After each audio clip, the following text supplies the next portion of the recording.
우리가 그 화요일 낮 시간을 통해서 영적 분별력에 대해서 시리즈로 살펴보고 있습니다. 첫 시간에 영적 분별력에 대한 개괄적인 부분을 살펴봤고요. 지난 시간에는 영적 분별력이 어두워지면 즉각적으로 우리는 거짓 신앙책에 빠지게 된다라는 걸 살펴보면서 거짓 신앙체계의 특징인 율법주의와 기복주의에 대해서 살펴보았습니다. 그러니까 거짓 신앙체계의 또 한 축이 인본주의입니다. 그래서 오늘은 그 부분을 좀 살펴보기 원합니다. 그러니까 율법주의, 기복주의, 인본주의는 오늘도 나옵니다만은 나눠질래야 나눠질 수 없습니다. 그게 삼위일체처럼 연합되어 있습니다. 그러니까 뗄래야 뗄 수 없을 만큼.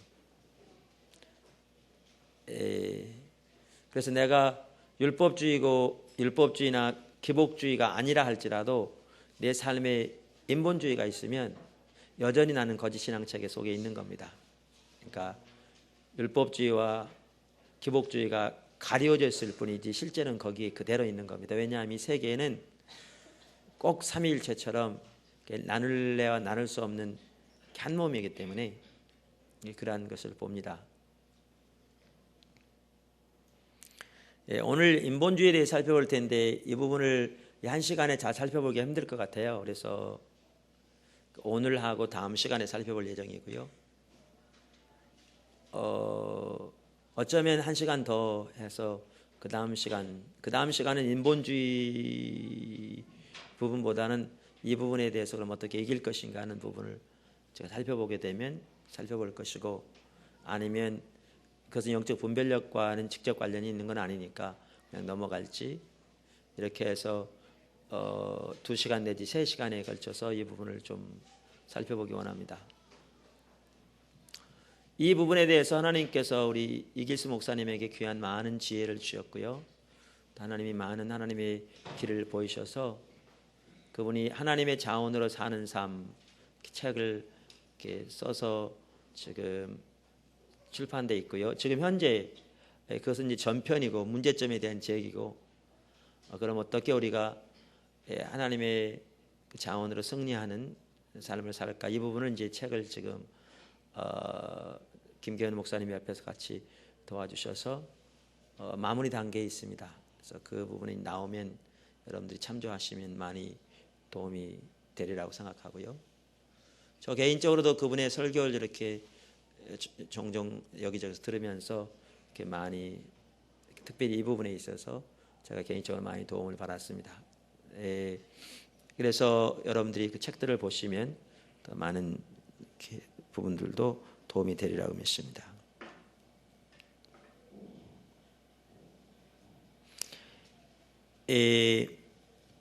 인본주의.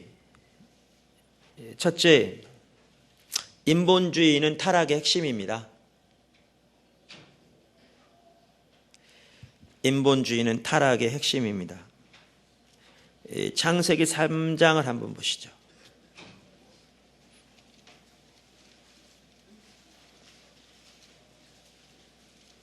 창세기 3장에 보면 인간이 타락하게 되는 과정에 대해서 이렇게 나와 있습니다.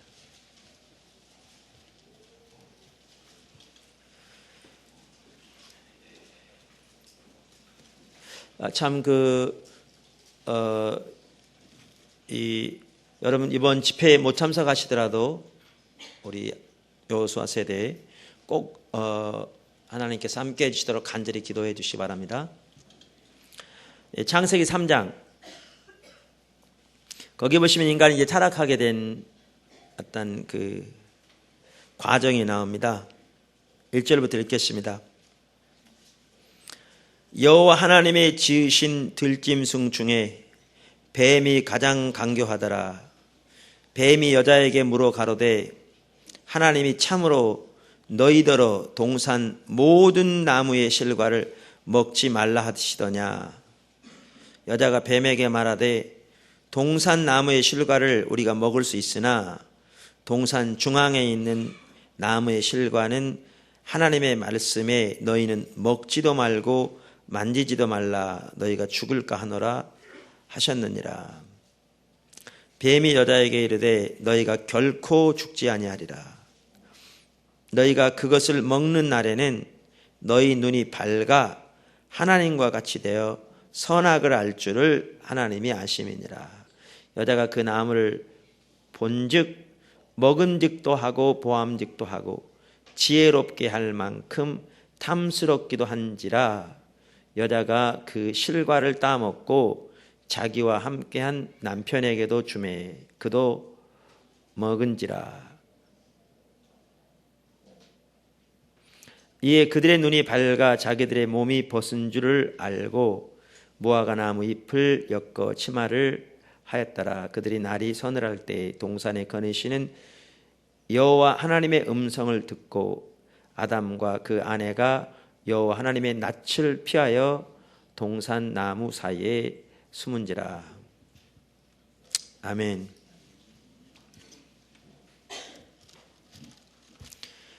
이 창세기 3장은 말씀드린 대로 인간이 타락하게 된 과정을 기록하고 있는데요.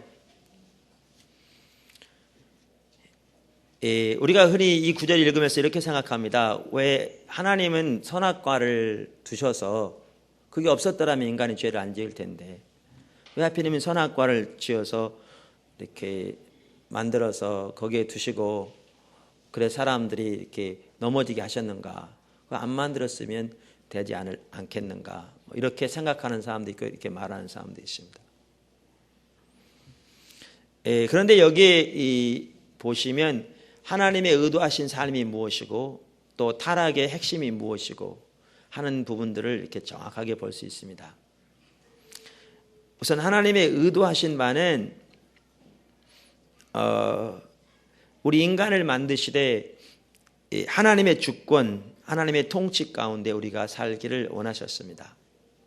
그러니까 그 선악과는 하나님의 주권 내지 통치의 상징입니다. 혹은 바꿔 말하면 선악과는 인간으로 하여금 인간되게 하는 겁니다. 무슨 말인가 하면 여러분 우리가 죄를 짓지 않되 기회가 없어서 죄를 짓지 않는 것은 그것은 참으로 죄를 짓지 않는 게 아닙니다.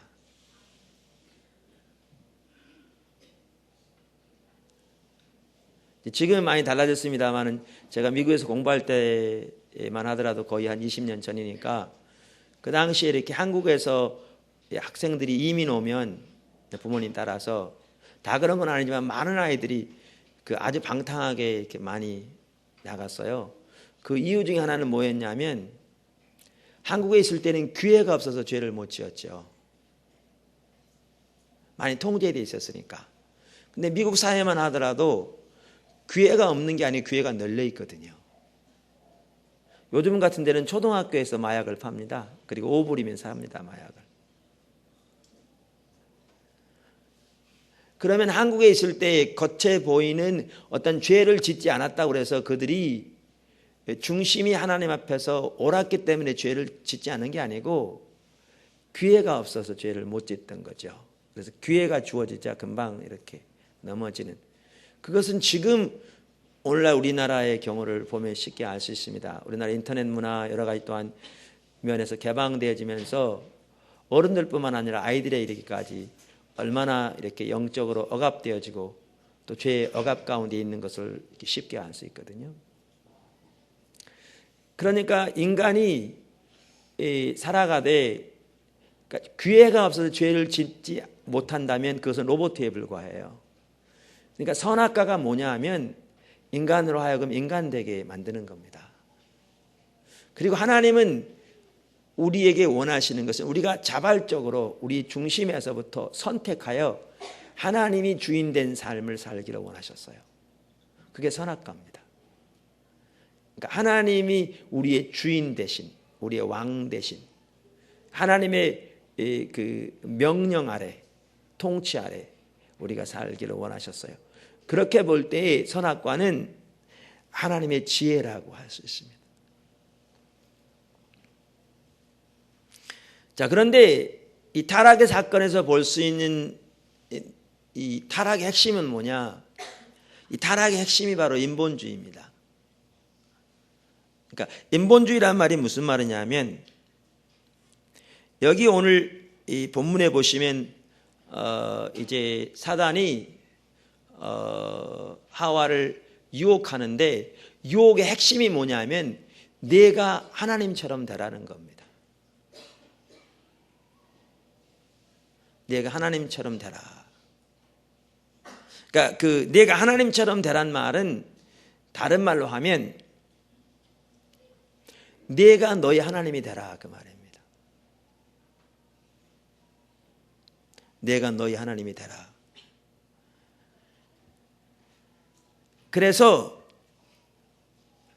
하나님의 주권, 하나님의 통치 가운데 살 때에는 인간이 하나님의 지혜를 따라 살았고, 하나님의 주권 아래 살았고, 하나님의 자원을 가지고 살았는데, 타락의 핵심의 내용이 뭐냐 하면 더 이상 하나님의 주권과 통치 아래 하나님의 자원으로 살지 말고 너 자신의 자원으로 살으라는 겁니다.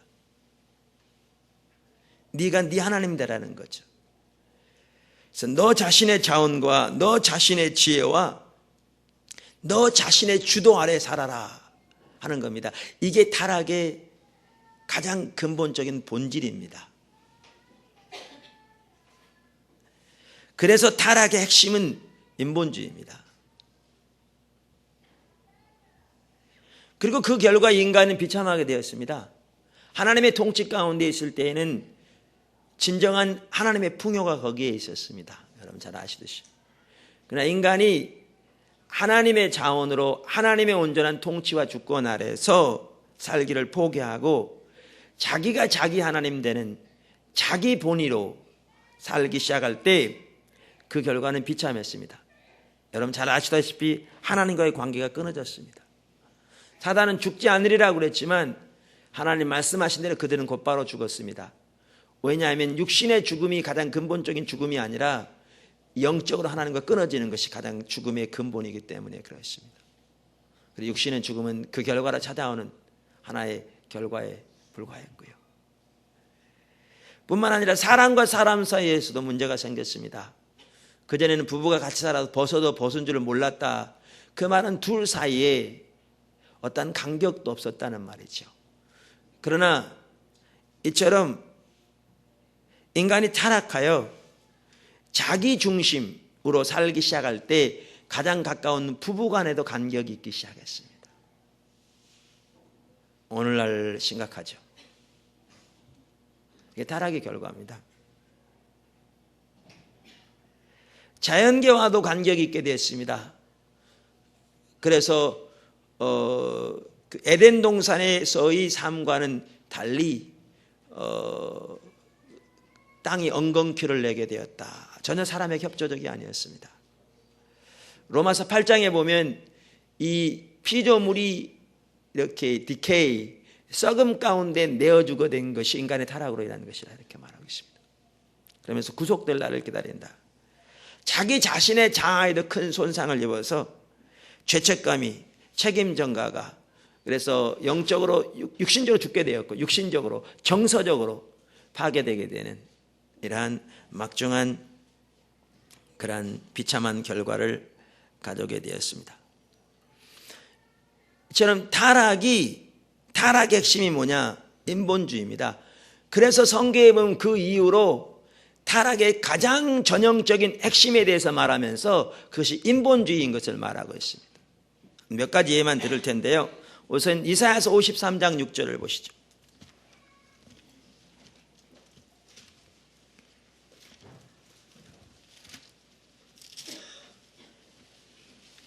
여기 보시면 예수님의, 그러니까 메시아죠. 예수님 메시아로 오셨고 고난의 종으로 오실 메시아의 인류를 위한 대속의 고난에 대해서 예언하면서 6절에 이렇게 말합니다. 우리가 다 양 같아서 그릇 행하여 각기 제 길로 갔거늘 여호와께서는 우리 무리의 죄악을 그에게 담당시키셨도다. 여기 보시면 인간의 죄악됨, 인간의 타락을 한마디로 줄여서 뭐라고 표현하고 있는가 하면 저희가 각기 제 길로 갔다 이렇게 말합니다. 각기 자기 길을 따라갔다. 그러니까 인본주의라고 말이죠. 자기 중심으로 살았다 그 말입니다. 에베소서 2장에 보아도 이 부분을 잘 알 수 있습니다. 에베소서 2장 1절 이하에 보면 안 믿는 사람들의 전형적인 특징을 이렇게 말하고 있습니다. 저는 개인적으로 볼 때 어쩌면 이렇게 정확하게 표현하셨나 싶더라고요.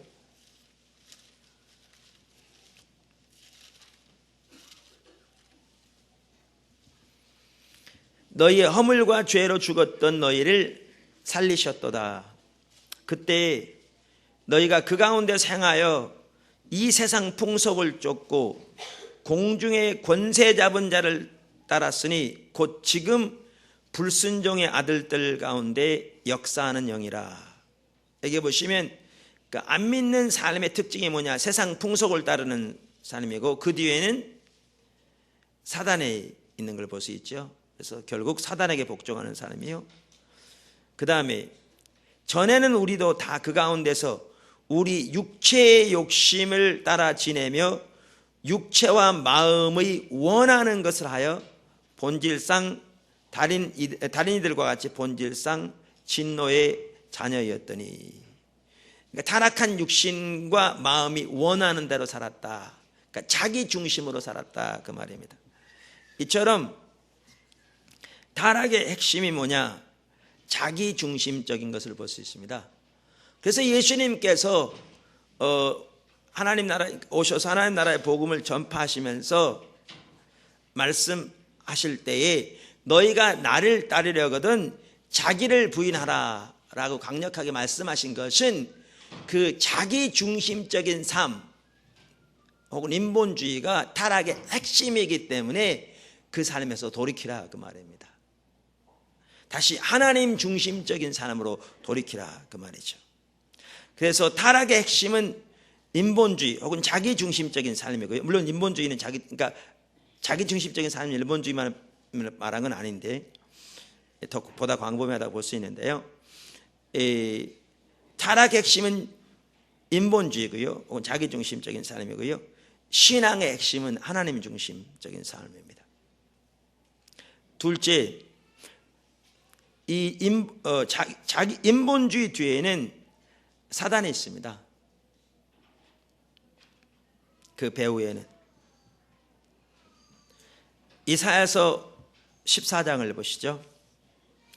대부분의 학자들이 이 구절은 사단의 타락에 관한 구절이라고 이렇게 이야기하는 절입니다. 이사야서 14장 12절 너 아침의 아들 계명성이여 어찌 그리 하늘에서 떨어졌으며 너 열국을 엎은 자여 어찌 그리 땅에 찍혔는고 내가 내 마음에 이르기를 내가 하늘에 올라 하나님의 무별 위에 나의 보좌를 높이리라 내가 북극 지폐의 산 위에 좌정하리라 가장 높은 구름에 올라 지극히 높은 자와 비기리라 하도다 그러나 이제 내가 음부 곧 구덩이의 맨 밑에 빠치우리로다.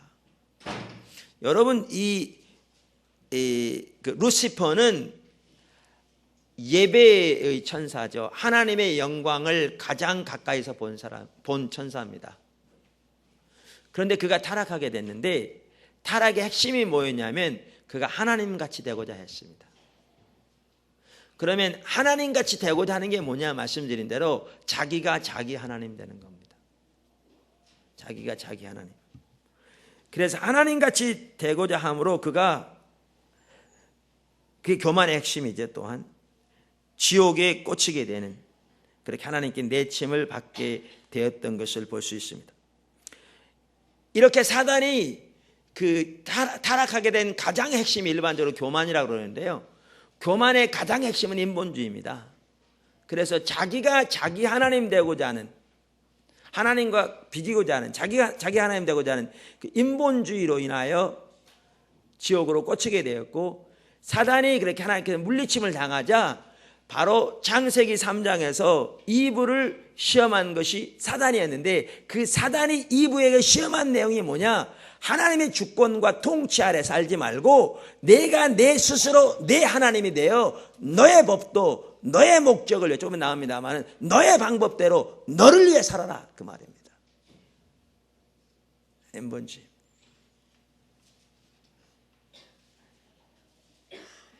이처럼 타락의 핵심인 인본주의 배후에는 사단이 있습니다. 사실 사단은 인본주의 뒤에만 있는 게 아니고 율법주의, 기복주의, 모든 거짓 신앙 체계 뒤에 있습니다. 이 세 가지 거짓 신앙 체계는 사실 나눠질 수 없습니다. 아까 말씀드린 대로. 그리고 그 배후에는 사단이 있습니다. 그러니까 정확하게 같은 성격을 가지고 시험했던 걸 볼 수 있습니다. 그리고 우리가 아까 에베소서 2장 1절에서 4절에서 보았듯이 사단과 세상과 육신은 밀접한 관계를 가지고 있습니다.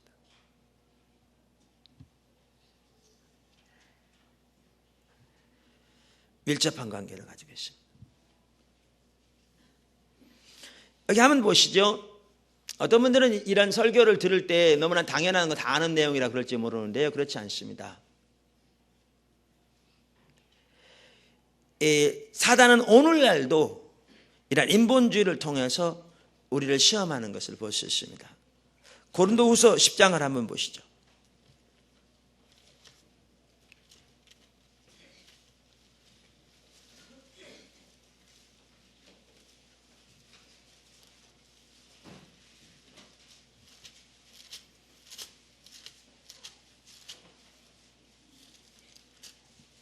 삼 3절에서 6절, 여기에 보면 견고한 진에 대해서 말하는 부분.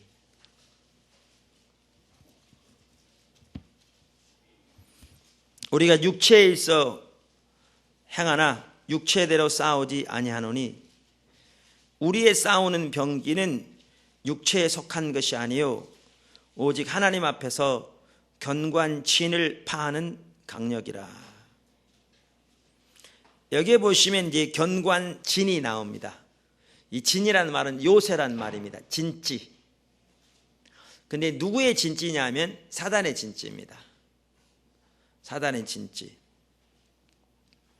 모든 이론을 파하며 하나님을 아는 것을 대적하여 높아진 것을 다 파하고 모든 생각을 사로잡아 그리스도께 복종케 하니.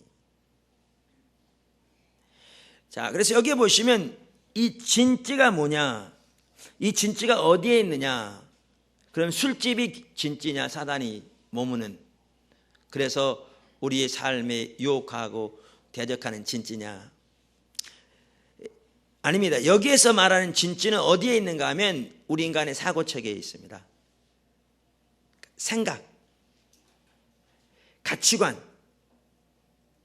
그런데 여기 보시면 이 가치관이 무슨 가치관이 사단의 진지인가 하면 자기중심적인 가치관이 사단의 진지입니다. 자기중심적인 가치관. 그리고 그것은 높아진 것이라고 말함으로써 높아진 생각이고요. 이 자기중심적인 사고는 그리스도를 아는 것을 대적합니다. 여기 나와 있는 것처럼 하나님을 알 수가 없습니다.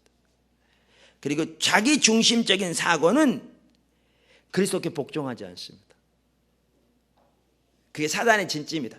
그러니까 이렇게 우리의 생각이 높아진 생각, 그리스도를 아는 것을 대적하고 그리스도께 복종하지 못하도록 하는 이 사고체계, 생각이 사단의 진지로서 우리의 무기는 이거를 파하여 우리의 생각이 그리스도께 복종되게 한다라고 지금 말씀하고 있는 구절이 이 구절입니다. 무슨 말인가 한 예를 들죠. 그 아래 7절을 보십시오.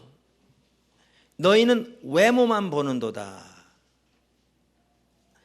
여러분 사도 바울이 왜 이 말씀을 하셨는지 아십니까? 여기에다가 고린도서 10장에 여러분 잘 아시다시피 고린도서 10장부터 고린도후서 13장까지는 4장에 걸쳐 사도 바울이 그 당시 고린도 교회에 있던 거짓 사도들에 대해서 다루고 있는 구절입니다.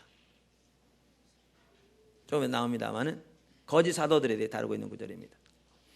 근데 이 거짓 사도들이 침투했는데 고린도 교회가 그것을 잘 용납해서 받아들였습니다. 그래서 영향을 받았습니다. 그래서 심지어 어떤 결과까지 가져왔느냐 하면 사도 바울이 고린도 교회에 방문했을 때 고린도 교회가 거짓 사도들의 영향을 받아서 그들의 어떤 가치관이 변함으로 사도 바울을 내쫓았습니다. 저는 참다운 사도가 아니라. 그래서 쫓겨나게 되었죠. 그래서 그가 눈물을 흘리면서 편지한 편지가 영어로 sorrowful letter라고 해서 슬픔의 편지라는 거죠. 그래서 오늘날 어떤 학자들은 그 편지는 오늘날 더 이상 존재하지 않는다, 잊어먹은 거라 이렇게 말하고, 어떤 학자들은 바로 고린도후서 10장부터 13장까지가 바로 그 내용일 거라 이렇게 얘기합니다. 어찌됐든 간에 그래서 편지를 하게 되었고, 나중에 그 디도를 보냈는데 가지고 온 소식이 저들이 돌이켰다는 소식을 듣고 감사해서 보낸 편지가 고린도후서입니다. 그러니까 그들이 거짓 사도들의 영향을 받아 왜곡되게 생각함으로 사도 바울이 전한 복음을 물리칠 뿐만 아니라 사도 바울을 거짓 사도로 오히려 몰아내는, 그렇게 함으로 그들이 복음에서 떠나게 되었을 때 사도 바울이 그 부분을 다루면서 지금 이 견고한 진을 말하고 있는 겁니다. 그들의 가치관. 근데 이 견고한 진을 여기 보시면 뭘 할 수 있느냐 하면 저들이 너희는 외모만 보는도다 그랬습니다. 이제 고린도후서 10장부터 13장까지 이렇게 쭉 보시면 알지만 그 당시 거짓 사도들은 자기들의 영적인 체험을 많이 강조했습니다. 영적인 체험을 왜 많이 강조했냐면 그래야 자기들이 하나님의 위대한 사도들로 보이기 위함입니다. 사람들 앞에 자기를 드러내기 위함인 거죠. 근데 그 중심에는 결국 교인들을 자기들의 목적을 위해서 이용하기 위한 겁니다. 근데 사도 바울은 그런 영적인 체험을 강조하지 않았어요. 여기 보시면 자기가 삼층천에 다녀온 얘기를 하는데, 여기 아래 보시면 저들이 영적인 체험을 하도 강조하면서 사도 바울은 그러한 체험도 없는 참다운 사도가 아니라고 매도하니까 자기 자신을 위해서가 아니라 자기가 전한 복음을 증거하기 위해서 체험을 얘기하는 내용이 삼층천의 내용입니다. 근데 그러면서 자기는 뭐라고 말하는가 하면 내가 지금 어리석은 말을 한다, 내가 바보처럼 행동한다, 내가 바보처럼 행동할지라도 너희가 나를 그렇게 만들었으니 나를 양해해달라, 그러면서 그 내용을 얘기합니다. 그러면서도 얘기하다가 자기라고 하지 않고 자기가 아는 한 사람이 있는데 그렇다라고 얘기하면 그게 자기 얘기입니다. 한 사람인데, 그러면 14년 전 얘기한 거 보면 14년 동안 얘기 안 했다는 얘기입니다. 뿐만 아니라 우리가 어디 갔다 오면 뭐 모든 것을 다 아는 것처럼 얘기하는데 사도 바울은 자기가 가서 인간의 말로는 표현할 수 없는 것들을 보았다라고 얘기하고 있죠. 자, 그렇게 해서 이제 저들이 체험을 자랑했는데 그들이 이렇게 왜곡된 가치관에 따지면서 사도 바울을 뭘 보았냐면 외모를 보았습니다. 사도 바울은 외모에 보잘 것이 없었어요. 또 성경에 보면 여기 나오지만 10절에 저희 말이 그 편지들은 중하고 힘이 있으나 그 몸으로 대할 때는 약하고 말이 시원치 않도다. 이걸 보면 우리가 알 수 있듯이 사도 바울이 편지를 쓰면 편지의 내용은 매우 강력했는데 직접 몸으로 보면 사람이 외모도 보잘것없고 말도 시원치 않고 횡설수설하는 것 같고, 그러니까 설교를 잘 못했던 것 같아요. 그 설교 잘 못했습니다. 그가 말하기를 내가 말에는 조랄지 몰라도 난 하나님의 지식을 전한다고 말해서 그가 하나님의 길을 전했지 설득력 있게 사람들에게 소위 말하면 감동을 끼치는 설교를 하지 못했어요. 그런데 문제는 뭐냐 하면 저들이 하나님의 관점에서 판단해야 되는데 하나님의 관점에서 판단하는 것이 아니라 외모를 가지고 판단하니, 다시 말하면 자기 중심적인 사고를 가지고 판단하니까 이제 사단의 도구가 되어서 그 견고한 진이 그들의 가치관 속에 있어서 하나님의 역사를 대적하고 하나님의 사도를 대적하고 거짓 사도들의 영향을 받아 그들의 믿음이 그리스도께 향한 순전한 사랑에서 떠나고 있다 그 말이죠. 11장 보시면 알지만 이처럼 사단이 사용하는 무기가 뭐냐 하면 처음부터 사단이 자기가 그렇게 해서 하나님을 대적하려고 자기가 자기 하나님 되고자 해서 하나님의 주권 아래 있는 것으로 만족하지 않아서 자기가 하나님처럼 하나님에게 비기는 자기 스스로의 하나님 되는 그 삶을 택해서 그가 지옥에 꽂히게 되었는데 자기가 하나님께서 끊김을 당하자 인간을 시험한 것이 뭐였냐면 선악과가 의미하는 하나님의 주권과 통치 아래 하나님의 법도 아래 살지 말고 네가 네 하나님이 되어서 네 본의로 네 주관적으로 네 목적을 따라서 너 중심적으로 살으라고 그렇게 시험했고 그뿐만 아니라 오늘까지도 심지어 믿는 사람들까지도 사단이 시험하는 가장 핵심적인 내용이 뭐냐면 여기 나와 있는 것처럼 인본주의라는 거 말이죠. 자기 중심적인 삶, 사고 그게 사단의 견고한 진이라는 거죠. 그래서 거기에 빠지면 그러한 가치관으로 보게 되면 하나님의 관점에서 보지 못하기 때문에 하나님을 대적하고 하나님을 거역하는 거죠. 저들은 자기들이 잘한다고 하는 겁니다. 지금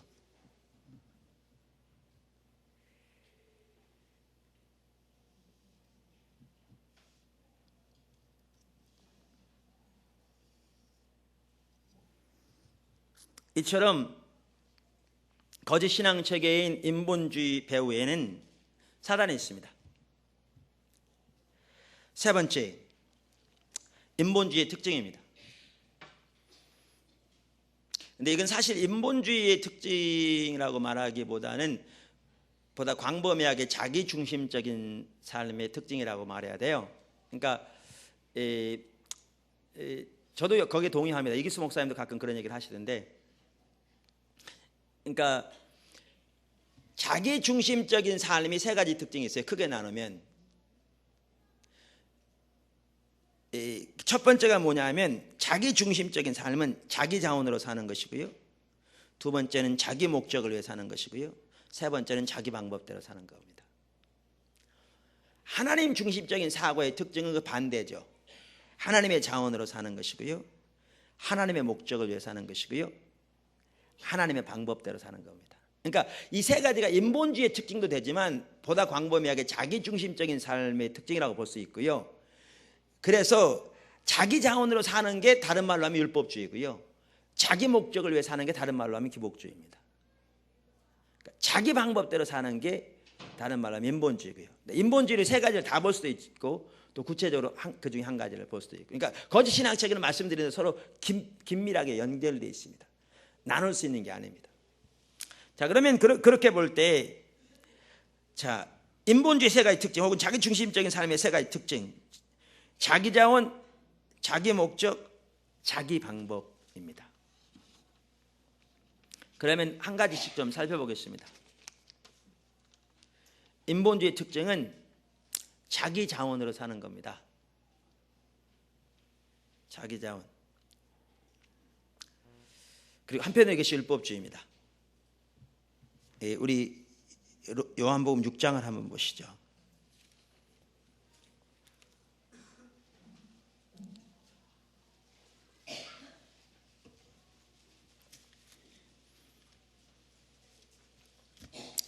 요한복음 6장에 보면 예수님께서 오병이어의 기적을 베푸신 다음에 자신이 생명의 떡인 것을 가르치십니다. 그러면서 거기에 보시면 십자가의 복음의 가장 진수적인 가르침을 전하고 계십니다. 여기 53절부터 보시죠. 52절, 53절부터 보시죠. 요한복음 6장. 예수께서 이르시되 내가 진실로 진실로 너희에게 이르노니 인자의 살을 먹지 아니하고 인자의 피를 마시지 아니하면 너희 속에 생명이 없느니라.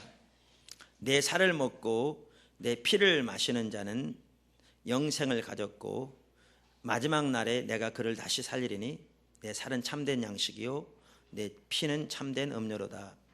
내 살을 먹고 내 피를 마시는 자는 내 안에 거하고 나도 그 안에 거하나니 살아계신 아버지께서 나를 보내심에 내가 아버지로 인하여 사는 것 같이 나를 먹는 그 사람도 나를 인하여 살리라.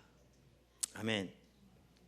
요한복음 6장에 대해서는 우리가 앞에서 살펴봤기 때문에 제가 자세히 말씀드리려고 하지 않고요. 간단히 말씀드리면 여기에 예수님께서 말씀하시기를 내 살을 먹고 내 피를 마신다는 말은 예수님의 살과 피는 예수님의 십자가를 가리키죠. 그 다음에 먹는다는 것은 믿는 걸 의미합니다. 6장에 보시면. 그래서 예수님의 십자가의 공로를 믿는데 시제가 두 가지라고 그랬죠. 53장 처음에는 단순 과거형, 그러니까 한 번 딱 과거에 먹는 걸 말하고 믿는 걸 말하고, 그 다음에 둘은 현재형입니다. 지속적으로 날마다 순간마다. 그러니까 우리의 육신적인 양식이 밥을 먹는 거잖아요. 그러니까 오병이의 기적처럼 밥을 먹는 거라면 우리 영적인 양식이 뭐냐면 예수님의 살과 피를 먹는 겁니다. 날마다 밥을 먹어야 한 번만 먹으면 되는 게 아니고 살듯이 우리가 영적으로 살려면 날마다 예수님의 살과 피를 먹어야 합니다. 먹고 마셔야 합니다. 그러면 날마다 순간마다 성찬식하라는 얘기가 아니라 순간마다 날마다 예수님의 십자가의 공로를 믿음으로 의지하여 서야 합니다. 이게 십자가의 복음인데요. 이 십자가의 복음의 진수 중에 하나가 뭐냐 하면 하나님의 자원으로 사는 겁니다. 그것이 어디에 나오냐면 57절에 나온 겁니다. 57절에 예수님께서 뭐라고 그랬냐면 이렇게 말씀하셨습니다.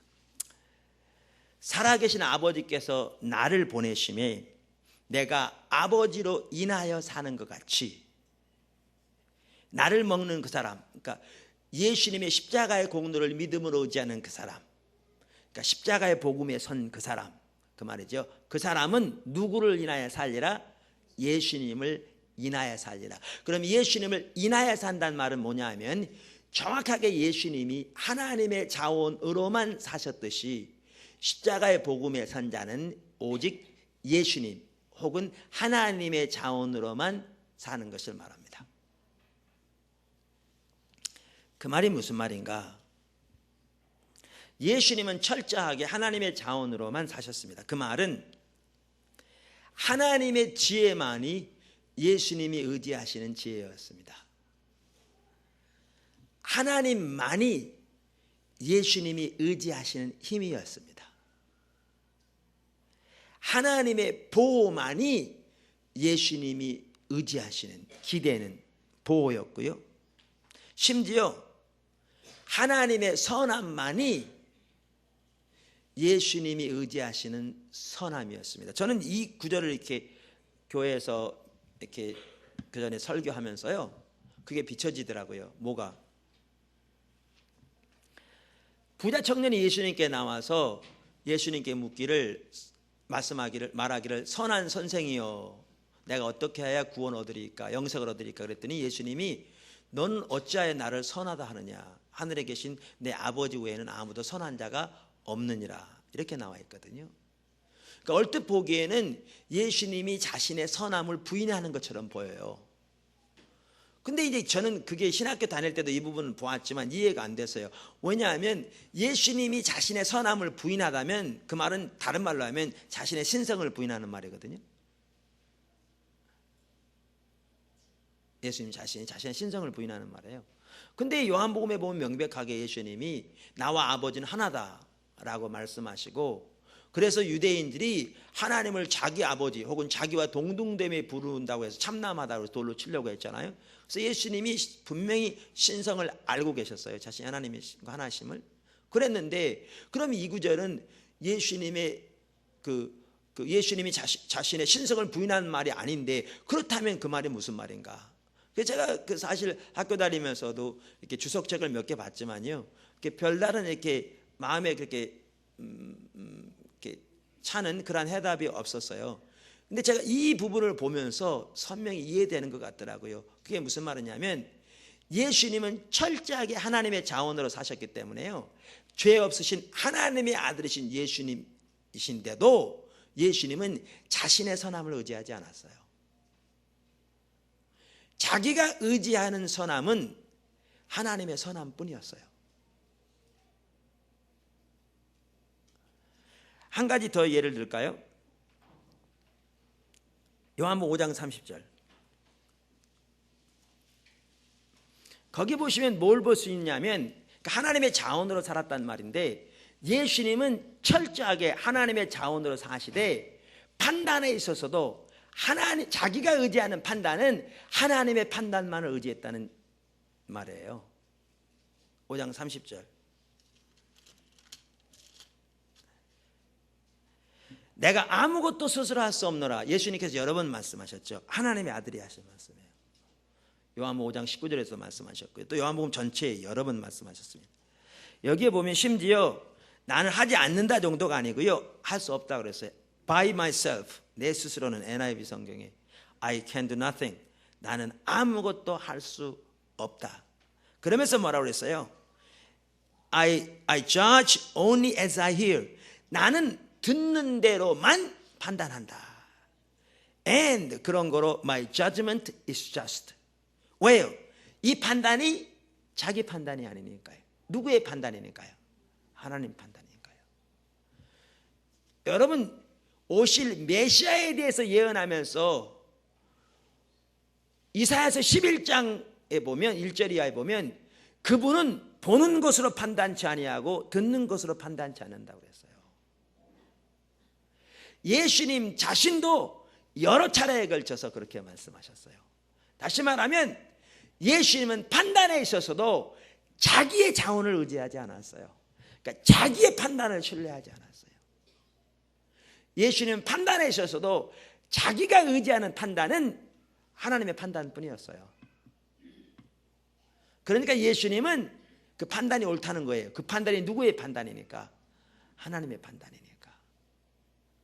그러니까 예수님이 말씀하시기를 내가 아버지로 인하여 사는 것 같이, 이 말은 예수님은 철저하게 하나님의 자원으로만 사셨던 걸 볼 수 있어요. 심지어 자신의 선함을 부인하는 것처럼 보여줄 만큼, 그만큼 예수님은 자신의 선함에 있어서도 하나님의 선만을 의지했고 하나님의 의만을 의지했고 자신의 판단에 있어서도 눈으로 보고 귀로 듣는 것으로 판단치 아니하고 하나님의 판단만 의지했고, 예수님이 의지하는 힘은 하나님뿐이요, 예수님이 의뢰하는 보호는 하나님의 보호뿐이요, 예수님이 의지하는 지혜는 하나님의 지혜뿐이었어요.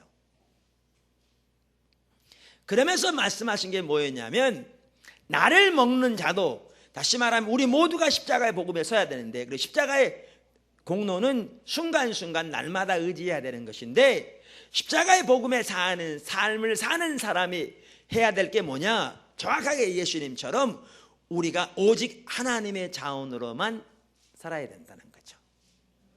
하나님의 자원으로만. 왜 그러냐면 인간의 자원으로 사는 게 타락의 핵심이니까요.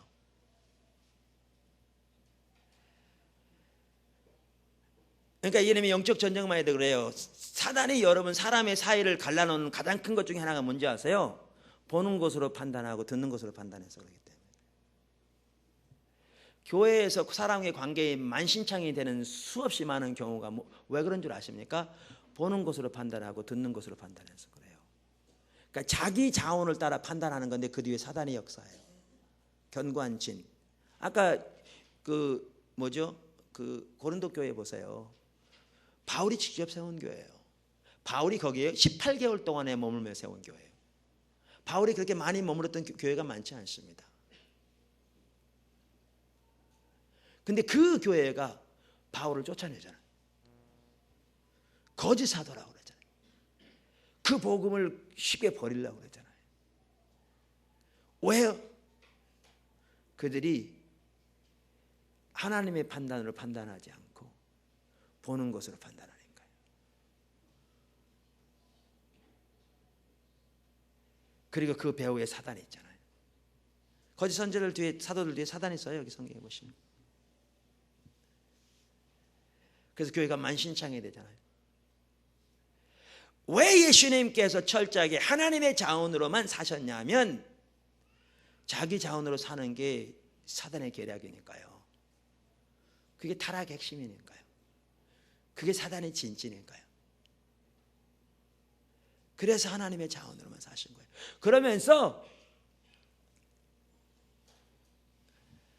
십자가의 복음에 선 자도 예수님처럼 나를 인하여 살리라고 말씀하심으로써 오직 하나님의 자원으로만 살아야 될 것을 말씀하시죠. 이게 정확하게 십자가의 복음입니다. 고린도전서 1장에서 사도 바울이 말한 것처럼 십자가에 못 박히신 예수 그리스도가 하나님의 지혜요 하나님의 능력이라 그래서 그게 무슨 말이에요? 십자가에 못 박힌 예수님을 통해서 우리가 구원받는다. 그건 하나님께서 내신 지혜입니다.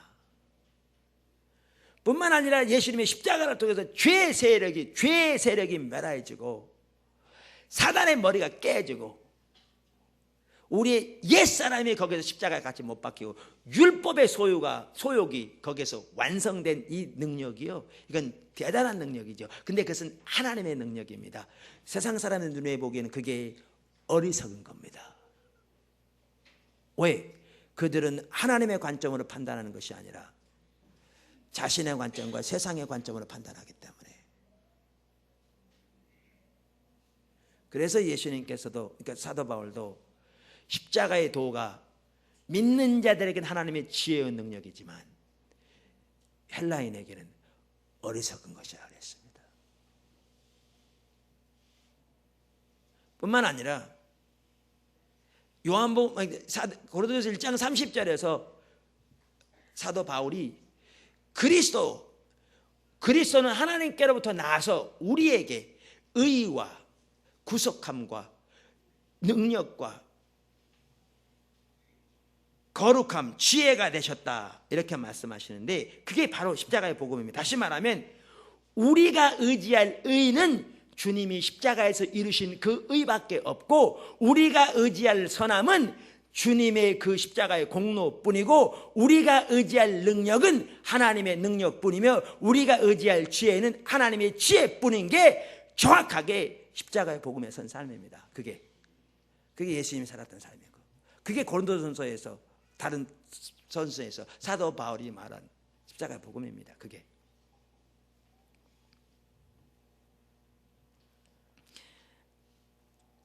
이처럼 우리 신앙은 철저하게 하나님의 자원으로 살게 되어 있는 것입니다.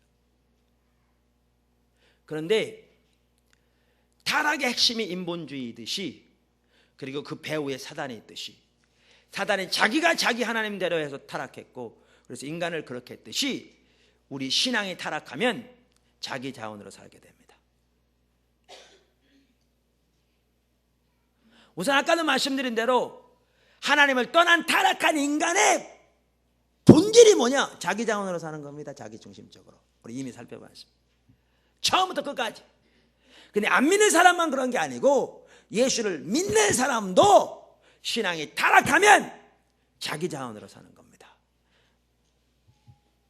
자기 지혜를 의지하고 자기 능력을 의지하고 자기의 권세와 권력을 의지하고 자기 경험을 의지하여 삽니다. 여러분, 성경에 보면 다윗이 인구조사했어요. 근데 그 뒤에 누가 유혹했죠? 사단이. 하나님의 대심판이 임하죠. 왜 그게 죄인 줄 아십니까? 그동안 다윗은 하나님의 자원으로 살았죠. 나의 힘이 되신 여호와여, 내가 주를 사랑합니다 라고, 그 말은 제가 여러 번 말씀드린, 다윗은 자기가 신뢰하고 의뢰하는 힘은 하나님뿐이었어요. 우리는 흔히 그러죠. 하나님 나의 힘이 되신 여호와여, 내가 주를 사랑하나이다 집에 써놨어요. 그러면서 하나님 여러분 힘이십니까? 아멘. 당연히 하나님 힘이죠. 하나님은 누가 힘이 있어요? 그러죠. 그런데 여러분 속에 돈이 있으면, 호주머니에 돈이 빳빳하면, 백화점 갈 때 100만 원짜리 수표 5개 있으면 어깨 힘이 들어가는데 1,000원짜리 2개 가지고 시장 가려고 힘이 쫙 빠져. 그럼 실제로는 하나님 힘이 아니죠. 돈이 힘이죠. 실제로는. 다윗이 나의 힘이 되신 여호와의 그 말은 오늘날 우리가 그렇게 생각한 것처럼 그 말한 게 아니고, 다윗은 그동안 하나님만이 그의 힘이었습니다. 하나님만이 그의 요소였고 하나님만이 그의 산성이었습니다. 그렇기 때문에 천만이 그를, 그러니까 예를 들면 천천만만이 그를 둘러싸일지라도 그가 그 가운데 고요히 잠이 든다는 게 뭡니까? 하나님을 신뢰함으로 그가 잠잤다는 얘기죠. 그런데 그렇게 하나님의 자원으로 살았던 다윗이 인구조사했다는 것은 자기의 자원을 의지하고 사는 겁니다. 자기 군대의 힘을 지금 의지하여 사는 겁니다. 인본주의로 빠진 거라니까요. 자기 자원을 지금 의지한다니까요. 그것이, 그러니까 그게 엄청난 죄인 겁니다. 그래서 하나님께 심판하십니다.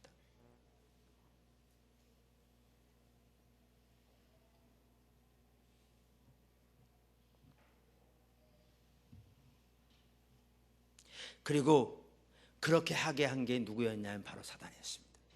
배후의 역사한 게. 이처럼 사단은 우리를 인본주의로 유혹합니다. 네가 네 하나님 되라는 겁니다.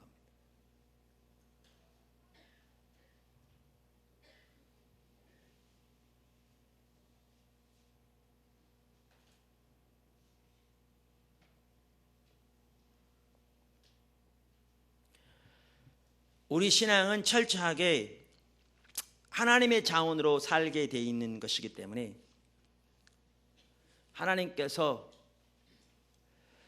이스라엘 백성들을 광야에서 이렇게 훈련시키려 하셨던 것도 뭐였냐면 바로 다시 하나님의 자원으로 사는 것을 훈련시키기 위함이었습니다.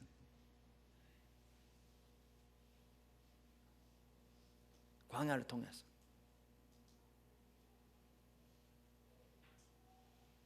신명기 8장을 한번 보시죠.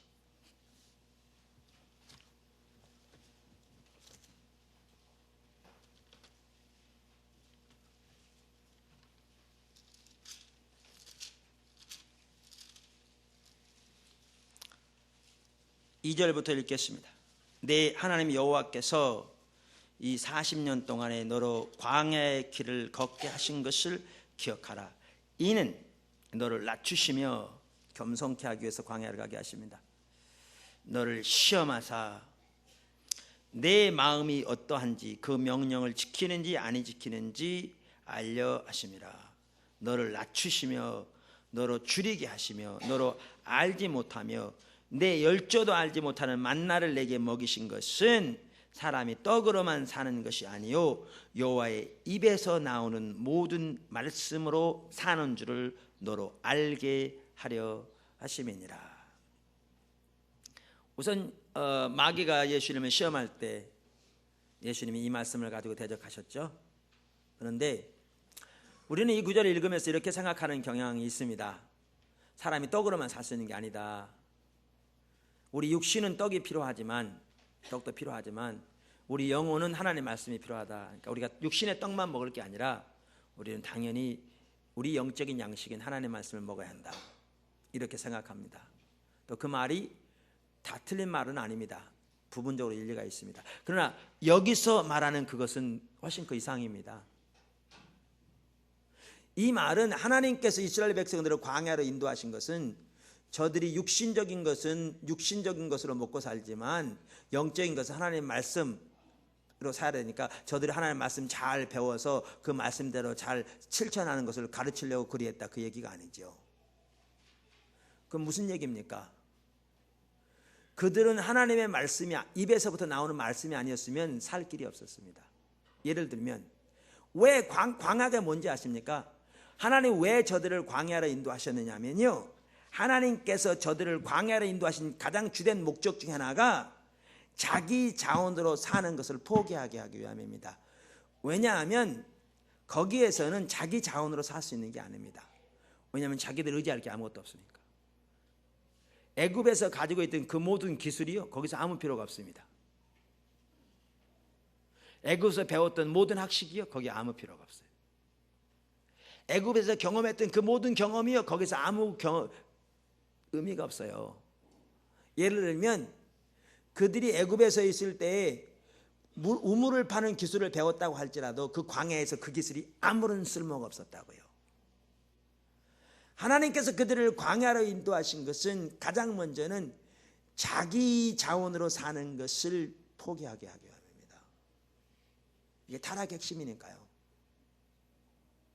그 다음에 두 번째, 왜 하나님이 여러분 겸손케 하기 위함이라고 했잖아요. 교만의 극치가 뭔지 아십니까? 아까 말씀드렸잖아요. 교만, 우리는 교만하면 흔히 사람들 앞에서 목 뻣뻣하게 굳어가지고 그냥 안아무이는 사람은 교만이라고 그러죠. 그 교만입니다, 당연히. 그리고 우리는 사람들 앞에서 굽신굽신한 사람을 이렇게 겸손하다고 그러죠. 아니요, 그건 겸손이 아닙니다. 교만의 핵심은 뭐냐 하면 자기가 자기 하나님 되는 게 교만의 핵심입니다. 인본주의가 교만의 핵심입니다. 자기 자원으로 사는 게 교만의 핵심입니다. 조금은 나옵니다. 그러면 겸손의 핵심은 뭐냐 하면 하나님의 자원으로 사는 겁니다. 진짜 겸손한 사람이요, 자기의 지혜 하나님 앞에서 아무런 쓸모가 없는 것을 인식하고 하나님의 지혜만이 자기를 설 수 있기에 하나님 앞에 하나님의 지혜를 구하여 서는 사람, 그 사람이 진짜 겸손한 사람입니다. 하나님께서 이스라엘 백성들을 광야에 인도한 첫째는 교만의 핵심인 자기 자원으로 사는 것을 포기하기 위함이고요, 두 번째는 겸손의 핵심인 하나님의 자원으로 사는 삶을 가르치기 위해서. 무슨 말이냐고요? 그들은 하나님의 입에서 나오는 말씀 그대로 해야 살았어요. 어디 저희 갔더니 물은 없는데 물이 써서 먹을 수가 없어요. 그랬더니 하나님 뭐라고 그러시냐면 가지 옆에 있는 가지를 꺾어서 던지래. 그 음성을 듣고 순종한 게 그들의 살 길이었어요. 먹을 것이 떨어졌어요. 그랬더니 하나님께서 아침에 이스라엘에서 굳을 텐데 가서 그걸 걷어들이래요. 하루 먹을 만큼만 걷어들이래요. 그 말씀대로 하는 게 살 길이었어요. 어떤 사람은 생각하기를 하루만 거들었다가 내일 안 내리면 어떻게, 드디어 생겼는데, 그래야지 거들어온 사람은요 그 다음날 구더기가 돼버렸어요. 하나님께서 안식일 전날에는 이틀분을 거두래요. 안식일 안 내린다고. 그러니까 생각하기를 그전에 구더기 본 사람들은 뭐라고 그래요? 어이구, 날마다 내렸는데 내일 안 내리다니, 이것도 그대로 가지고 있다, 내일 구더기 되면 어떡해. 그래가지고 그 사람은 자기 생각 의지에서, 자기 판단 기초에서 그날 것만 거둔 사람은요 그 다음 하루 종일 쫄딱 굶어야 했어요. 그것을 통해서 하나님이 뭘 그들에게 가르치셨냐면 저들이 하나님의 자원으로 사는 삶을 가르치셨어요. 그게 하나님의 입으로부터 나오는 말씀으로 사는 것을 가르친다, 그 말입니다. 여러분, 오늘날 우리에게 시험이 오는 이유도 마찬가지입니다.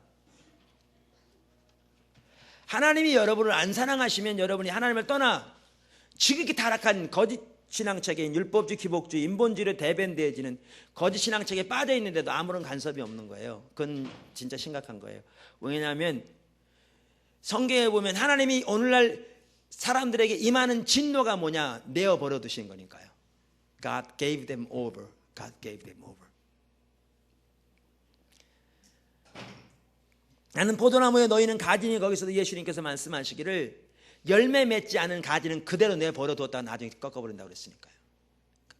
가만 놔둔 게 그게 심각한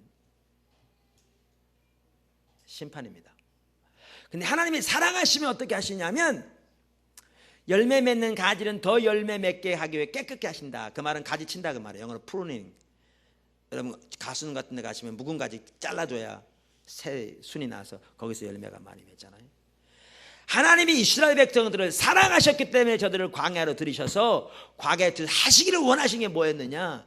자기 중심적으로 사는 삶 포기하고 하나님 중심적인 하나님 자원으로 사는 삶 가르치기 위해서요.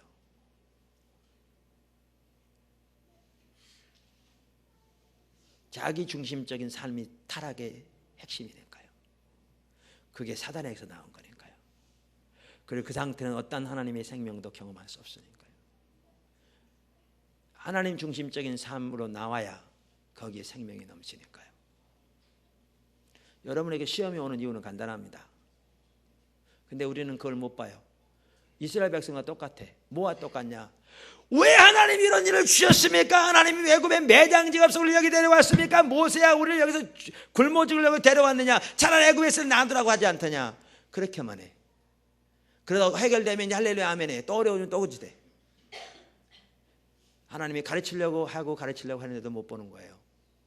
너무너무 비슷해. 안타까운 일이죠.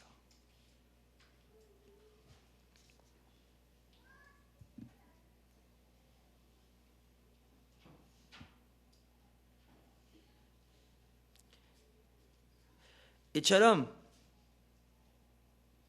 하나님은 하나님의 사람들을 광야를 통해서 훈련시키는 것도 철저하게 자기 자원으로 사는 삶을 버리고요, 하나님의 자원으로 사는 삶을 가르치시기 원하세요.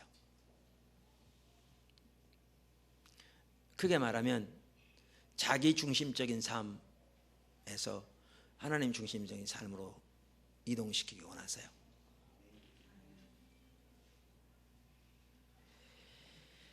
그 다음에 자기 자원으로 사는 사람에는 특징이 있어요.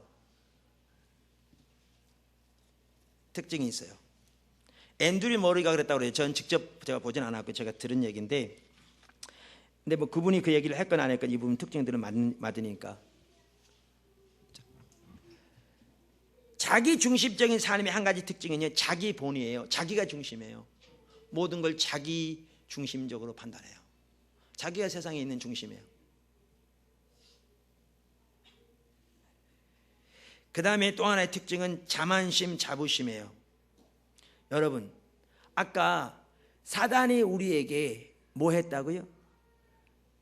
견관진 중에 하나가 높아진 생각이라고 그랬어요. 자부심, 자만심이에요. 왜 자부심, 자만심이 생기는가? 자기 자원 의지하기 때문에. 돈 좀 있어 보세요. 겉으로는 안 그래도 힘이 들어가죠. 그거요, 자기 자원 의지에서 나오는 자기 중심적인 삶의 열매예요. 하나님 앞에서요, 지극히 타락한 타락의 본질이에요. 십자가의 복음을 전혀 알지 못하는.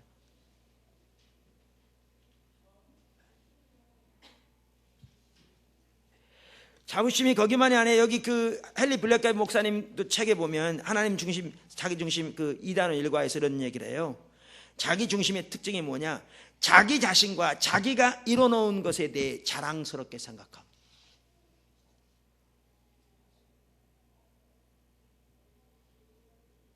이건 병신놈에 해당되는 게 아니에요.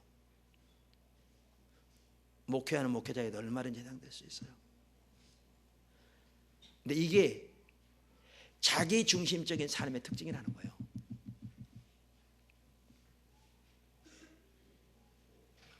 그 다음에 자기 중심적인 삶의 또 하나의 특징이 뭐냐?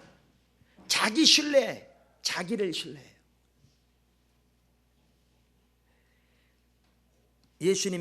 베드로가 왜 예수님 부인한 줄 아세요?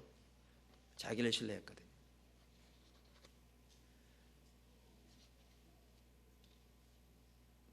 너희가 나를 다 버리리라 그랬더니, 선생님, 저는 선생님과 함께 감옥에 갈 것도 죽을 것도 다 준비되었습니다. 각오됐습니다.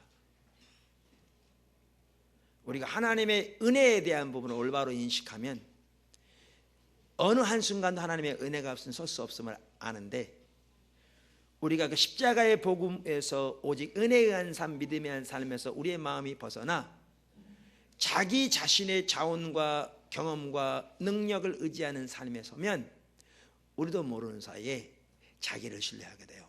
그거는 넘어짐의 지름길이에요. 왜냐하면 교만의 핵심이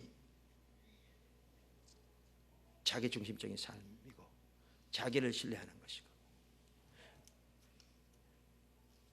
교만은 패망의 선봉이라고 말씀하셨기 때문에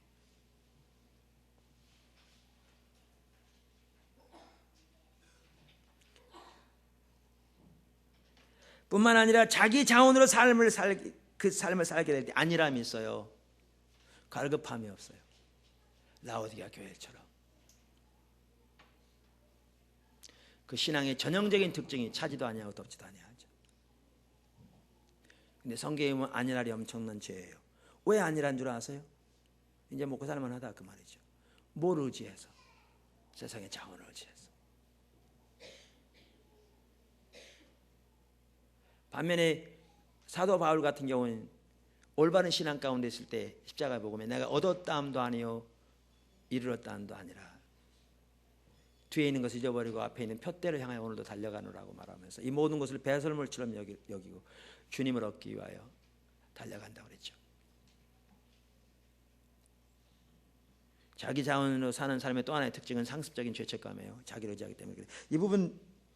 이러한 부분들은, 자세한 부분들은 살펴보기 너무 시간이 없고요. 아까 다윗이 인구조사한 게 우리 보기에는 아무것도 아닌 것 같지만 그의 중심에서부터 그동안 하나님만이 그의 산성이요 힘이요 그의 의지요 그의 반석이셨는데, 이제 그가 왕이 되어져서 큰 성공을 거두고 많은 군사를 누리게 되었을 때 이제 드디어 그가 신뢰하는 것이 자기 자원으로 돌아간 것을 의미했기 때문에 그것이 그토록 죄였다고요. 근데 여호사밧도 나중에는 참 그 부족한 점이 있었습니다만은 그 3개국의 연합군이 쳐들어왔을 때 그의 군사가 그 보면은 120만이 넘었어요. 그런데도 그는 하나님 앞에 나아가 저들이 코앞에까지 쳐들어왔다고 말하면서 우리에게는 대적할 힘도 없고 어찌할 바도 알지 못하여 오직 주만 바라나이다 라고 주 앞에 엎드리고 있죠. 왜요? 그건 하나님의 자원의지였기 때문에.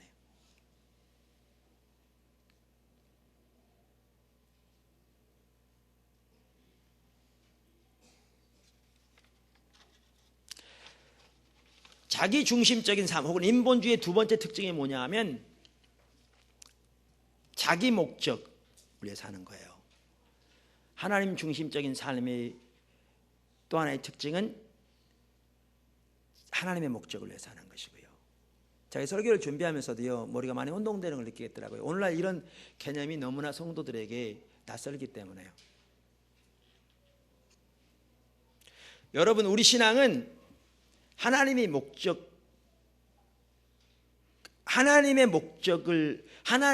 목적된 삶이 우리 신앙입니다.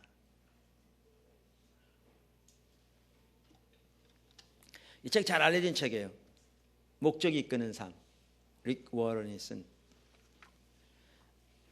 이 책이 뭐 세계적으로 10,000부 이상이 나갔대나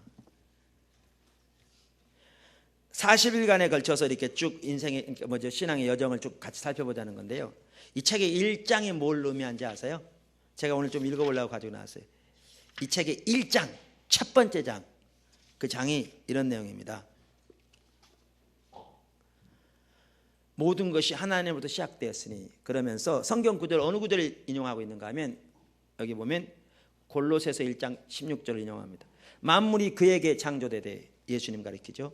하늘과 땅에서 보이는 것들과 보이지 않는 것들과 혹은 보좌들이나 주관들이나 정사들이나 권세들이나 만물이 다 그로 말미암고 그를 위하여 창조되었고, 예수님으로 인하여 창조되었고 예수님을 위하여 창조되었고 예수님에게 창조되었다. 이렇게 말하면서 이렇게 얘기합니다. 우리가 이 땅에 살고 있는 이유를 알고 싶다면 모든 생각은 하나님으로부터 시작되어야 한다.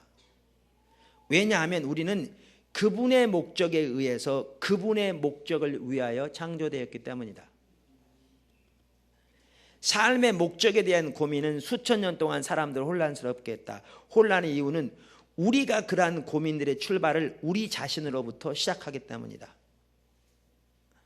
우리는 다음과 같은 자기중심적인 질문을 던지곤 한다. 나는 무엇이 되기를 원하는가?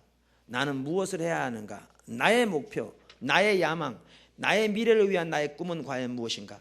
하지만 우리가 우리 자신에게만 초점을 맞춘다면 결코 삶의 목적을 찾을 수 없다. 성경은 이렇게 말하고 있다. 생물들의 혼과 인생들의 영이 다 그의 손에 있느니라. 욥기서 12장 10절.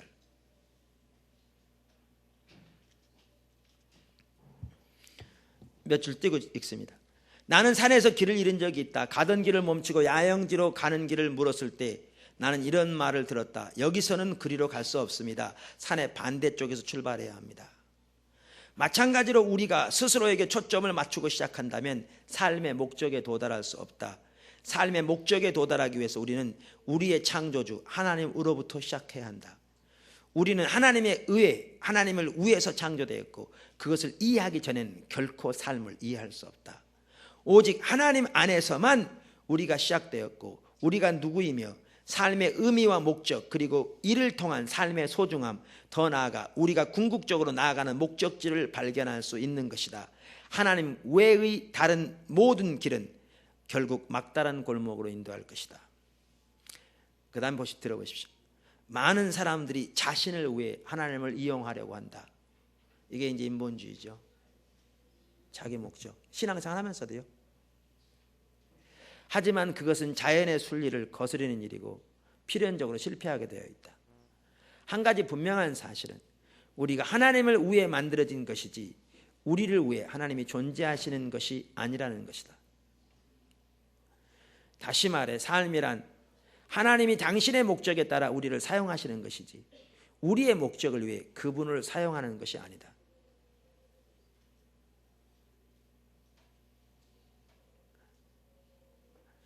나는 삶의 목적을 발견하게 해준다는 여러 가지 방법을 제안한 일종의 자기 지침서와 같은 책들을 많이 읽어보았다. 이런 책들의 한결같은 공통점은 모두 자기 중심적인 관점에서 주제에 접근한다는 것이다. 때로는 기독교 서적들도 그렇다는 거죠. 물론 이러한 권고들 덕분에 큰 성공을 이루는 경우도 종종 있다. 목표를 이루기 위해 전심으로 노력하면 일반적으로 그 목표에 성공적으로 도달할 수 있다. 맞죠? 하지만 성공한다는 것과 삶의 목적을 충족시키는 것은 절대 같지 않다.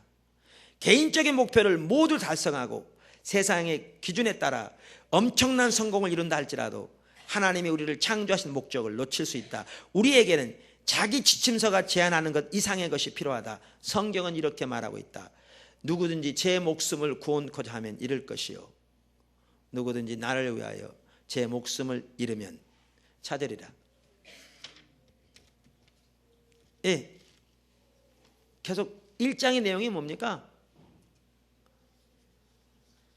하나님이 목적된 삶이 우리 신앙이라는 겁니다. 그게 하나님이 창조하신 목적이라는 거예요. 그러니까 그럼 우리는 뭐냐 그러는데요. 하나님의 우리의 목적이 되어질 때 하나님 안에 모든 게 다 있어요.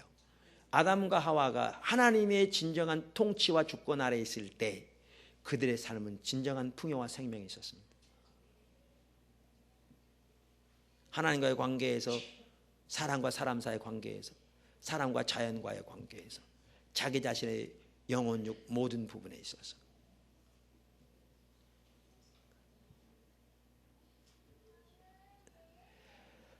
이처럼 우리 신앙은 하나님이 목적된 삶입니다. 그래서 예수님께서도 하나님 나라의 비유에 대해서 말씀하시면서 하나님의 나라는 숨겨진 보화나 가장 값진 진주와 같다고 말씀하시면서 어떤 사람이 그걸 발견하며 자기의 모든 것을 팔아 그것을 샀다고 말씀하셨습니다. 하나님 나라는 우리의 모든 것으로 사는 겁니다. 그것을 다른 말로 예수님께서는 누구든지 나를 따르고자 하면 자기 자신을 부인하고 자기 십자가를 지고 자기 가장 가까운 식구들, 부모, 자식, 남편, 아내, 자식, 친척, 이 식구들을 내려놓고 포기하라는 얘기가 이제 하나님을 사랑하면 그들을 보다 훨씬 더 우선적으로 사랑하고 그리고 모든 소유를 버리고, 이 말은 진짜 버리라는 게 아니라 모든 소유 주권을 온전히 주님께 이양하고 나를 따르라고 그랬죠. 그 똑같은 내용입니다. 그 말이 하나님 나라는 우리의 모든 것으로 사는 겁니다. 다시 말하면 예수님은 우리의 모든 것으로 사는 겁니다. 그것을 다른 말로 바꿔 말하면 하나님이 우리의 목적된 삶을 말합니다. 똑같은 말입니다. 그리고 거기에 생명이 있습니다. 그런데 우리 신앙이 타락하면 하나님이 수단으로 전락합니다. 자기 목적을 위해 살기 시작합니다. 지난번에 살펴본 대로 그렇기 때문에 예레미야 시대에 그 많은 헌신이 있었지만 그들은 자기 자신이 자기 중심에 있었고 자기 목적을 위해 살았고 자기 자신이 중심에 있었으며 하나님은 그 자기 목적을 채워주는 수단에 불과했기 때문에 그 모든 헌신이 하나님 앞에 아무런 의미가 없다고 말씀하셨습니다. 이런 차에서 본다면 오늘날 우리 신앙이 너무너무 심각합니다. 이 한마디만 보다. 왜? 하나님이 목적되어진다는 그 말 자체가 너무나 많은 소위 기독교인들에게 혼란을 가져오고 있으니까요.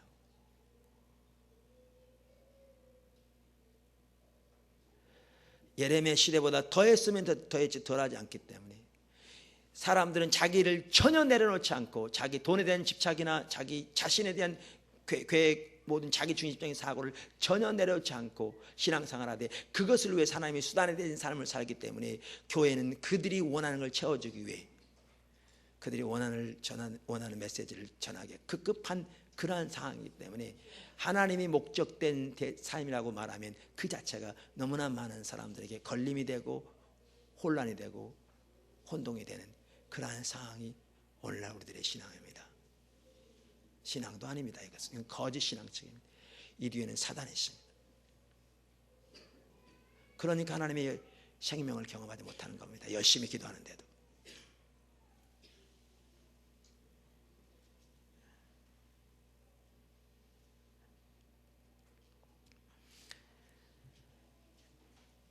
이처럼 인본주의의 또 하나의 특징은 자기 목적을 위해 사는 건데, 신앙생활도 자기 목적을 위해 하는 건데, 이 자기 목적에는 몇 가지 특징이 있습니다. 물론 많이 있겠지만 몇 가지를 살펴보자 합니다. 하나가 뭐냐? 개인적인 야망입니다. 그러니까 개인적인 야망 vs 하나님의 영광. 우리 신앙은 하나님의 영광을 위해 사는 건데, 자기 목적을 위해 사는 인본주의 혹은 기복주의, 그러니까 거짓 신앙 체계로 타락하게 되면 신앙생활을 하면서도 하나님의 영광이 아니라 개인적인 야망을 이루기 위해서 신앙생활을 합니다. 여러분, 하나님의 섬김에 있어서 개인적인 야망의 동기가 되는 거죠. 바리새인들의 예를 보십시오. 우리가 지난주에 그 전주에도 살펴봤습니다마는 바리새인들은 그들이 그렇게 철저하게 11절을 드리고 철저하게 안식일을 지키는 것이 누구를 위해서 했느냐 하면 하나님을 위해서 했다고 자부했을 겁니다. 그리고 하나님의 영광을 위해서 했다고 자부했을 겁니다. 그런데 마태복음 23장에 보면 그들은 자기들의 개인적인 야망이 전혀 내려지 않는 걸 볼 수 있습니다. 그래서 예수님께서 그걸 표현하시기를, 너희는 잔치에 상자에 앉기 원하고 사람들에게 인사받기를 원하고 경건한 모양을 가지고 사람들 존경받기 원하고 기도하면서 사람들 앞에 드러내서 그것을 이렇게 사람들이 칭찬을 받기 원한다고. 너희 속에는 세상을 향한 탐심이 전혀 내려지 않다고. 뭡니까? 개인적인 야망이 그 속에 전혀 다뤄지지 않습니다. 개인적인 야망이 다뤄지지 않기 때문에 그들은 실제로는 하나님의 영광을 위해서 사는 것이 아니라, 그들은 그렇게 말하고 심지어 본인들은 그렇게 생각했을지 몰라도 그들은 전혀 하나님을 위해서 사는 것이 아니고 그들은 자기의 야망을 위해 이루기 위해서 신앙생활을 했을 따름입니다. 인본주의. 그러니까 예수님이 너희 아비는 사단이라 아브라함이라 하지 말라. 그러면서 나는 다만 너희 속에 하나님을 사랑함이 없음을 알았노라고 말씀하십니다. 왜? 그들은 자기 목적을 위해 살았고 그 전형적인 열매인 개인적인 야망이 그들의 삶 속에 전혀 다뤄있지 않기 때문입니다. 여러분, 이 한 가지만 보더라도요 너무너무 심각합니다. 제가 아까 이렇게 오늘 이 설교를 특별히 준비하면서도 과거에 이 부분을 보았는데 제가 찬양을 못하겠더라고요. 솔직히 말씀드려서 염치가 없어서 찬양을 못하겠더라고요.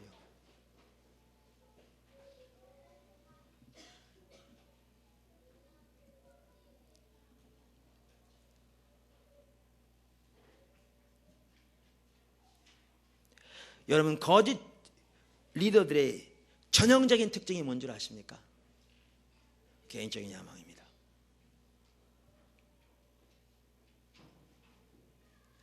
결국 자기를 위해서 사역하는 겁니다.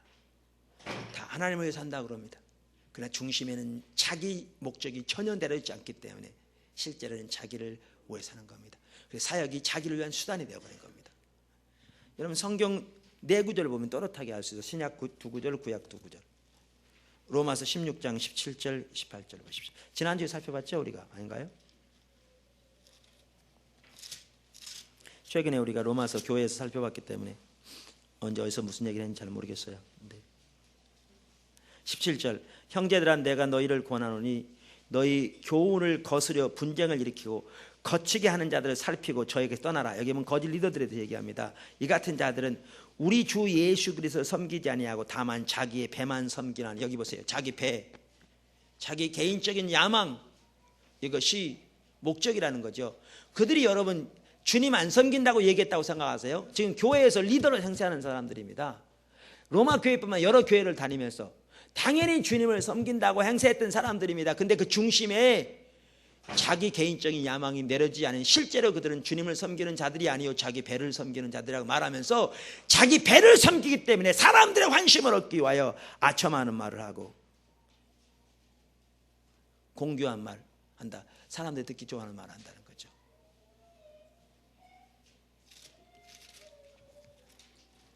고린도서 11장 보십시오. 아까 봤던 거짓 사도들. 고린도서 11장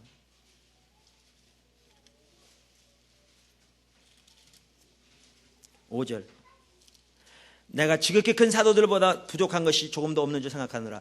여기 지극히 큰 사도는 따옴표 되어 있어요. 지난번에 말씀드린 대로 이 거짓 사도들을 말하는 겁니다. 근데 왜 지극히 큰 사도라고 그러냐면 자신들이 그렇게 칭했고 고린도 교회가 그렇게 받아들였어요.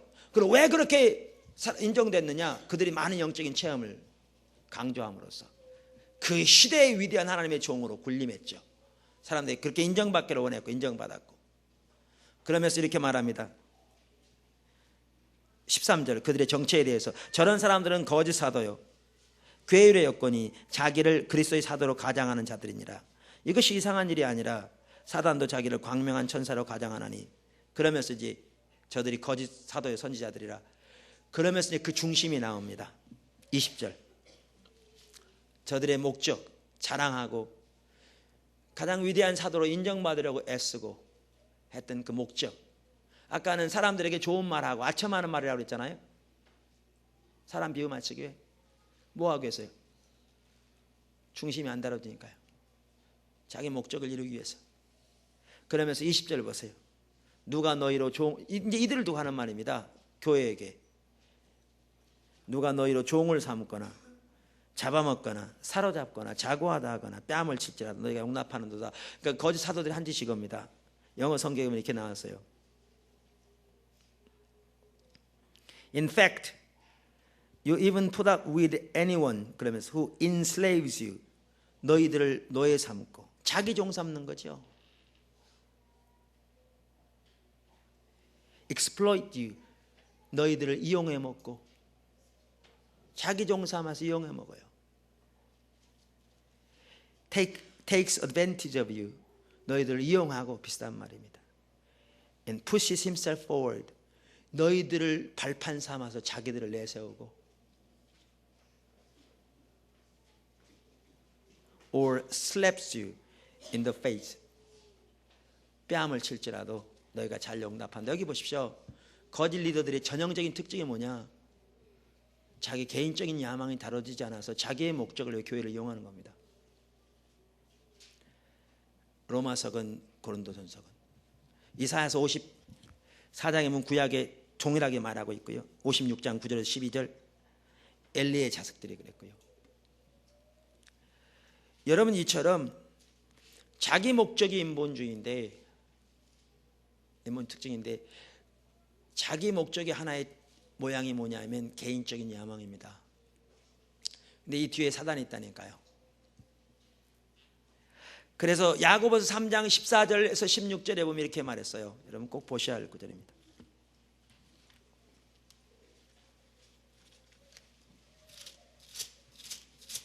야고보 3장 14절 16절 그러나 너희 마음속에 독한 시기와 다툼이 있으면 자랑하지 말라. 이 다툼이란 말이 selfish ambition 이라고 영어 NIV에 나와 있어요. 개인적인 야망입니다. 개인적인 야망이 있으면 자랑하지 말라. 진리를 거스려 거짓하지 말라. 이런 지혜는 위로부터 내려온 것이 아니요 세상적이요 정욕적이요 마귀적이니 무슨 계시를 받았느니 하나님의 지혜를 받았느니 그러나 개인적인 야망이 있으면 그 입에서 나오는 말은 하나님께로부터 온 게 아니라 세상적이요 정욕적이요 마귀적이라는 겁니다.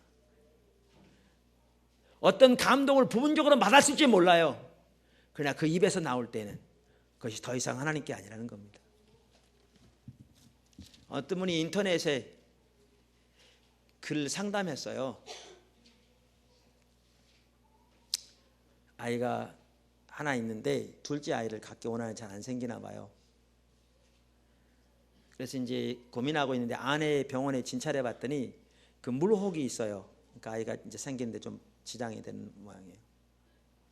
그래서 이제 병원에 가서 이렇게 수술하려고 했는데 그 남편도 아내 몸에 칼을 대는 게 좀 원치 않아서 귀향이면 수술 안 하고 치유받게 해달라고 기도했대요.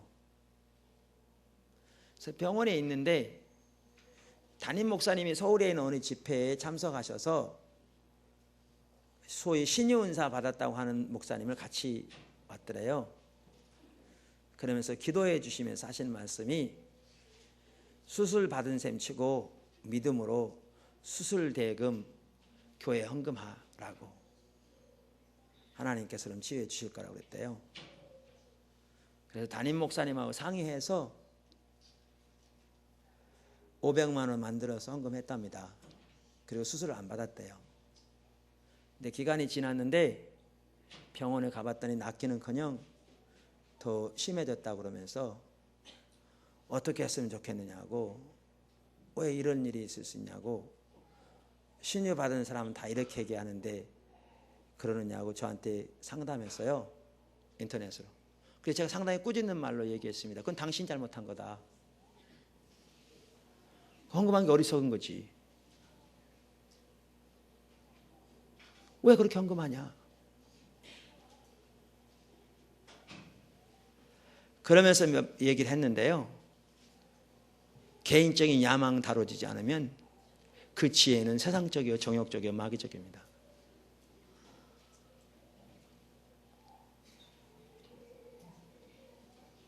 근데 그런 사람 적지 않습니다.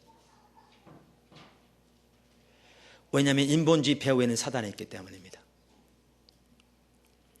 인본주의 하나의 특징이 자기 목적인데, 자기 목적의 한 특징이 개인적인 야망이기 때문에 그렇습니다. 은사를 활용함에 있어도 그렇습니다. 성경은 은사를 활용함에 있어서 하나님의 영광을 위해서라고 말합니다. 다시 말하면 교회의 덕을 세우기 위해서. 우리 자신의 유익을 위해서 주는 은사는 한 가지밖에 없다고. 방언의 은사. 우리 영적인 이렇게 안테나를 높이 세우는 것처럼 하나님께 더 예민할 수 있도록 도와주는, 영적인 그 예민함을 더 증가시켜주는 그러한 은사로서 방언, 우리의 덕을 세우고, 나머지 모든 은사는 상대방의 유익을 세우는 거라고 하셨습니다. 교회의 덕을 세우는 거라고. 그래서 은사의 길에서 말하면서 사랑으로 하라고 말하며, 사랑은 자기의 유익을 구치 아니하며 라고 구체적으로 말씀하심으로써 은사를 활용할 때 자기의 유익을 구하지 말라고 하셨습니다. 그런데 은사가 나타날지 몰라도 인본주의에 빠지면 자기 목적, 개인적인 야망이 내려지지 않기 때문에 은사를 가지고 돈벌이 하는 사람 적지 않습니다. 너무너무 타락한 일이죠. 거기에 넘어가는 사람 어리석은 일이고요. 그래서 아까 로마서 11장에 이렇게 말하면서 자기 배 채우기 위해서 주님을 섬기는 게 아니라 자기 배가 되는 사람, 그래서 아첨하는 말로 너희를 꼬이는 공교한 말로 그런 자들에게 넘어가지 말라고 그러면서 그렇게 함으로 순전한 자들을 넘어뜨린다고 그랬잖아요. 순전한 것도 좋아요. 그러나 지혜 없으면 어리석은 겁니다. 그래서 예수님께서도 비둘기처럼 순전하되 뱀처럼 지혜로우라고 그랬습니다.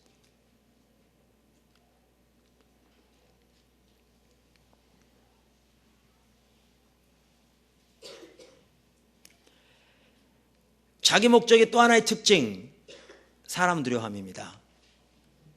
우리는 하나님 두려워해야 합니다. 사람 두려움입니다. 사람 두려움, 다른 말로 하면 사람의 칭찬을 소중히 여깁니다. 그래서 바리새인들에게 뭐라고요? 너희는 유일하신 하나님의 평가를 소중히 여기지 아니하고 서로에게 평가를 소중히 여긴다. 여러분, 그들이 하나님의 평가를 소중히 안 여겼다고 생각하십니까? 그들이 뭐 때문에 그렇게 열심히 신앙생활을 했는데요. 근데 중요한 거는 사람의 평가를 소중히 여기는 자세가 내려지지 않으면 실제로는 하나님의 평가를 소중히 여기지 않는 겁니다. 사람의 평가를 소중히 여기는 겁니다. 여러분, 사울이 버림받게 된 이유가 바로 그겁니다. 사람 두려워. 무슨 말이냐? 사무엘이 제사 지내지 말라고, 자기가 와서 제사 지낸다면 나가라고. 근데 대치 상황이요, 자기네 군단은 겨우 3,000이었고 그것도 2,000만 자기와 함께 있었나요? 상대방은요, 기병인가만 6만이었어요. 병사는 바닷가에 모래처럼 많다고 했어요. 그런 상태에서 일주일을 대치한 겁니다. 대단한 일이죠. 그런데 나중에는 일주일 기다리는데 안 온 데다가 사람들이 흩어지기 시작하니까 흩어지는 사람 잡아보려고 제사 지낸 겁니다. 사람 두려움. 그 상황 닥치면 안 그럴 사람 누가 있어 그렇다고요?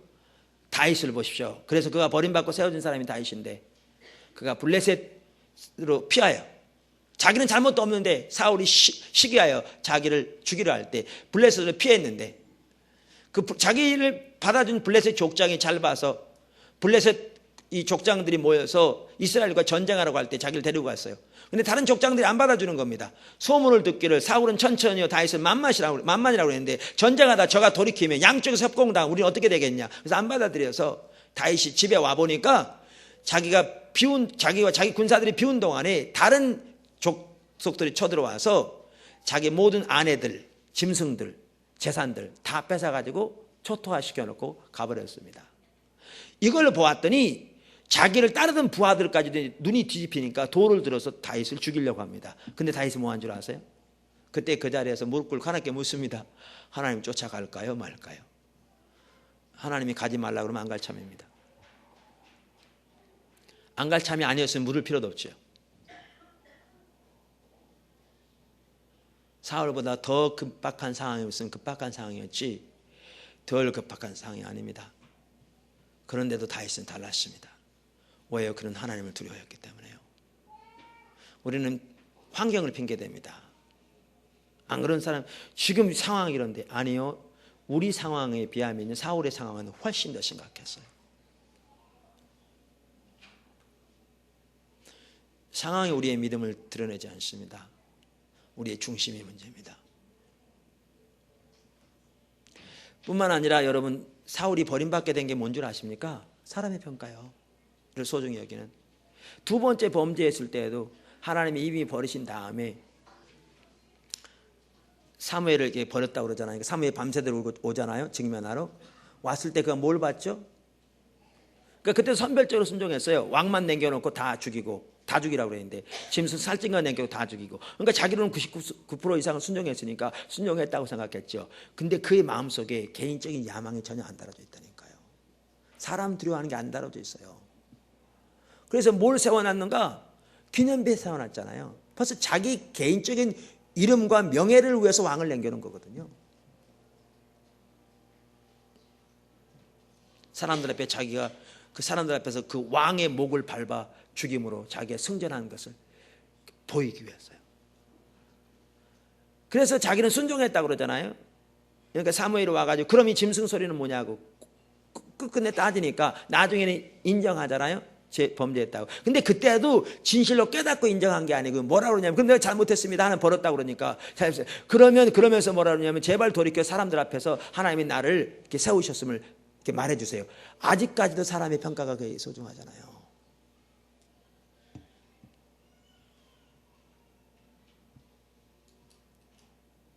왜요? 자기 중심이니까요. 자기 목적이니까요. 자기 목적을 위해 사니까요. 하나님의 수단에 불과하니까.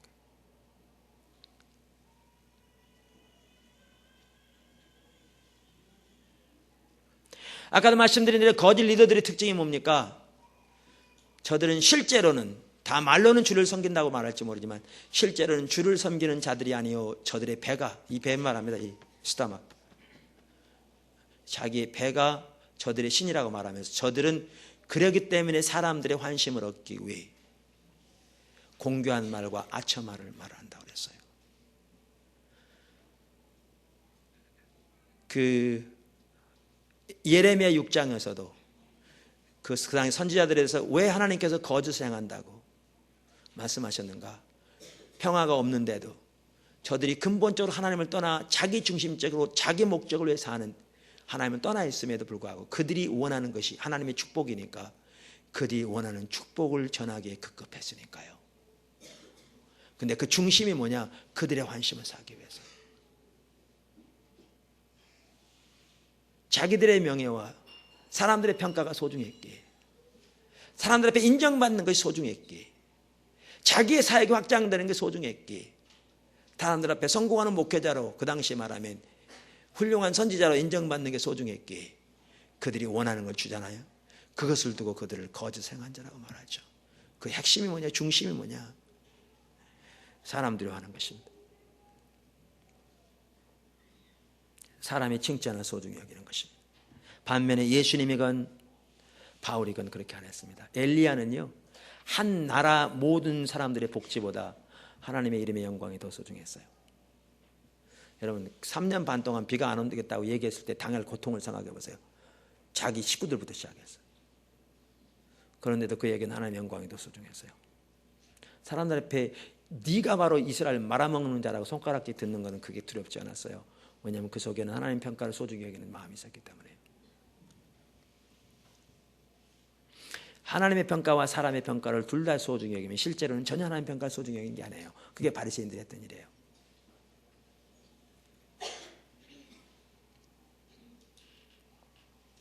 세 번째 자기 목적의 특징이 뭐냐? 시기입니다. 시기.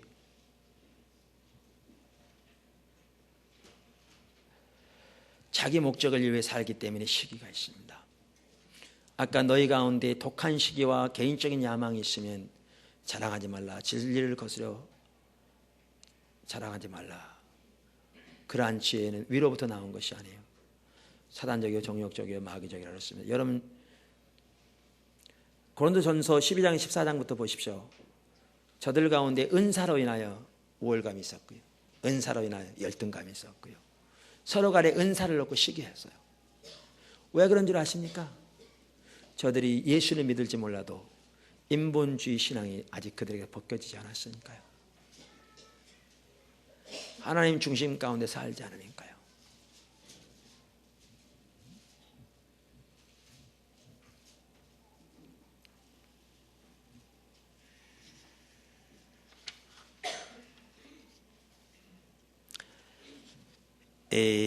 오늘 저는 거짓 신앙 체계의 하나의 특징인 인본주의에 대해서 살펴봤습니다. 사실 이 부분을 보면 볼수록 우리의 신앙이 얼마나 심각한 가운데 있나 하는 걸 보겠더라고요. 너무너무 심각한. 그 인본주의 뒤에는 사단이 있는데 사실 거짓 신앙 체계 모두 뒤에 사단이 있습니다. 그리고 이것이 바로 하나님을 대적하는 것이고 결국 이게 불신이거든요. 불신이거든요. 그러니까 자기를 의지하는 것, 결국 이게 불신입니다.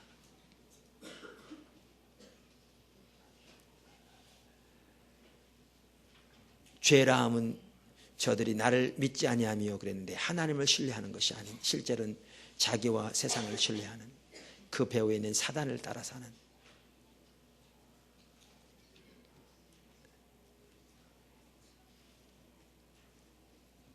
이러한 것을 보면서 우리가 우리 자신을 이렇게 볼 수 있게 되고 그러면서 우리가 어떻게 하나님 앞에서 회개하고 하나님 중심적인 삶 십자가의 복음으로 돌아가야 할지 사실 그렇게 돌아가지 않으면 우리 영적인 분별력 전혀 열리지 않죠. 우리 영적인 분별력 살펴보고 있는데 더 선명히 보게 되고요. 하나님께서 진실로 우리에게 긍휼을 베푸셔서 우리를 치유해 주시고 하나님의 길로 이끌어 주시기를 간절히 소원합니다. 아멘.